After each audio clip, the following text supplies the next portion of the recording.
Hello everyone, welcome back to our channel. In today's video, I'm gonna show you how to redeem Amazon gift card. It's a very simple and easy process and I'm gonna guide you through how to do it. Let's get started.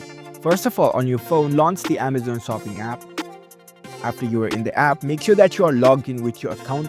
You will see this kind of interface after you are logged in. Now, in order to redeem your Amazon gift card, first of all, you need to go to your profile. Here you can see the profile icon at the bottom left corner. Tap on it. Now at the top, you can see the account section, tap on it. Once you're in your account section, find the payment section. In the payment section, you can see manage gift card balance option, tap on it. Here you will be able to see your gift card balance in your account. In order to redeem Amazon gift card, here you can see redeem another gift card option, tap on it.